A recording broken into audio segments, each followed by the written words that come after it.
हमारे गांव के तालाब जल संरक्षण के केंद्र बन सकते हैं।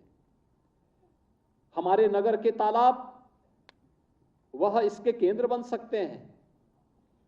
सूखे हैंडपंप जिसने जल देना बंद कर दिया है, अगर आप उसके ऊपरी भाग को निकाल करके उसमें जल को छानने की और पुरानी ग्रामीण तकनीक को उसमें लगा करके कि बरसात का पानी वहां छन करके उसके अंदर जाए, अगर आप देखेंगे तो वह रेन वाटर हार्वेस्टिंग का एक मॉडल नया बन सकता है। ऐसे ही चेक डैम बना करके हम ग्रामीण पद्धति से इस कार्यक्रम को और आगे बढ़ा सकते हैं, देसी पद्धति से इस कार्यक्रम को और अच्छे ढंग से आगे बढ़ा सकते हैं। और प्रदेश सरकार ने जो अधिनियम 2019 में बनाया था, जिसमें जल को प्रदूषित करने के लिए भी सजा का प्रावधान है, लेकिन साथ साथ एक निश्चित सीमा से ऊपर के किसी भी भवन के निर्माण के लिए नक्शा पास करना है तो उसको रेन वाटर हार्वेस्टिंग की अनिवार्यता, हर सरकारी भवन के लिए रेन वाटर हार्वेस्टिंग की अनिवार्यता जिसके तहत सुनिश्चित की गई है, इस कार्यक्रम के साथ अगर हम जुड़ेंगे तो हमारी भविष्य की आवश्यकताओं की पूर्ति हो पाएगी और वह आज की आवश्यकता है। उत्तर प्रदेश इस दिशा में बहुत सौभाग्यशाली है कि देश के अंदर 80 से 85% भूमि हमारी ऐसी है जो उर्वरा होने के साथ साथ सिंचित भी है। सिंचित भूमि है तो स्वाभाविक रूप से सिंचाई के लिए वहां जल की आवश्यकता पड़ती है और उसमें जल की आपूर्ति ज्यादातर हमारी अभी भी भूगर्भीय जल पर निर्भर करती है। आप अनुमान करिए, आप किसी बैंक से पैसा निकालते जाइए, एक समय के बाद पैसा खर्च समाप्त हो जाएगा और फिर बैंक आपको पैसा देना बंद कर देगा। ऐसी स्थिति जल की है। आखिर उसकी भी तो अपनी एक सीमा होगी। उसके अंदर पैसा, उसके अंदर कोई जल जाएगा नहीं, लेकिन आप जल का दोहन करते रहेंगे तो हर एक विकास खंड क्रिटिकल हो जाएगा। हमें सामान्य क्रिटिकल को सेमी क्रिटिकल में, सेमी क्रिटिकल को सामान्य विकास खंड के रूप में स्थापित करने के निश्चित अभियान को आगे बढ़ाना होगा और ये सभी कार्यक्रम उसी दिशा से प्रारंभ किए गए हैं। मुझे लगता है व्यापक जन जागरूकता और आम नागरिक की भागीदारी इसमें बहुत बड़ी भूमिका का निर्वहन कर सकता है।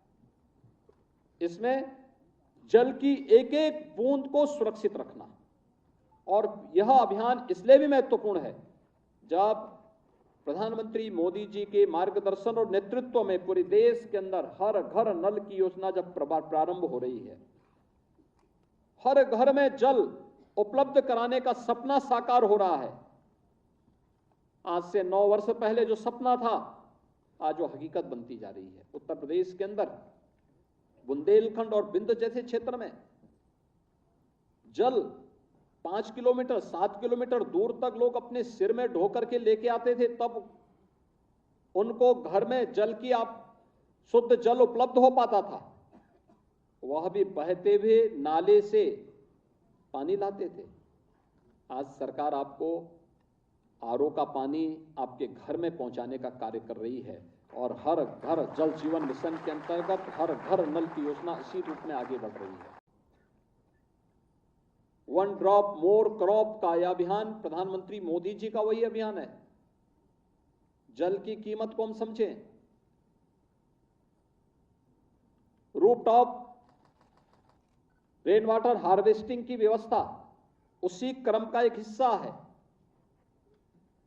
चेक डैम का निर्माण करके हम जल नदियों के या नालों के जल के प्रवाह को रोक करके फिर जल छोड़ते हुए जाएं, उसी क्रम का हिस्सा है।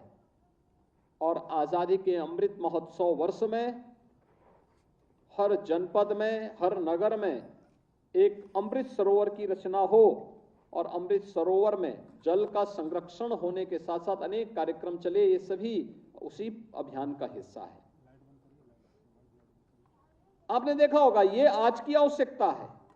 अगर हमें अपने भविष्य को सुरक्षित रखना है, जीव सृष्टि को सुरक्षित रखना है और जंतु सृष्टि को, जीव और जंतु की सृष्टि को वास्तव में सुरक्षित रखना है, अपनी धरती को जीव जंतुओं की सुरक्षा की दृष्टि से सबसे उत्तम ग्रह के रूप में स्थापित कर रखना है, तो हमें आज इसके बारे में सोचना ही पड़ेगा।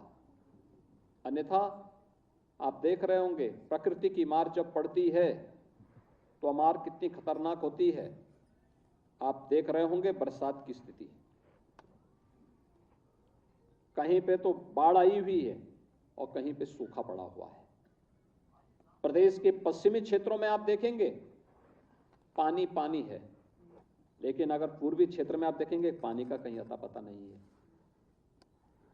यानी यही है प्रकृति के साथ छेड़छाड़ करने की कीमत, अंधाधुंध दोहन करने की कीमत, और इसमें साम्यता बनाए रखने का कार्य मनुष्य का होना चाहिए। ईश्वर ने अगर सर्वश्रेष्ठ कृति के रूप में मनुष्य को बनाया है तो एक मनुष्य के रूप में हम सबकी जिम्मेदारी बनती है कि हम इसके बारे में सोचें, इसके बारे में कार्य करें, इस दिशा में एक सार्थक पहल को आगे बढ़ाएं, और उस सार्थक पहल को आगे बढ़ाने के ही क्रम में आज यह अभियान आगे बढ़ रहा है।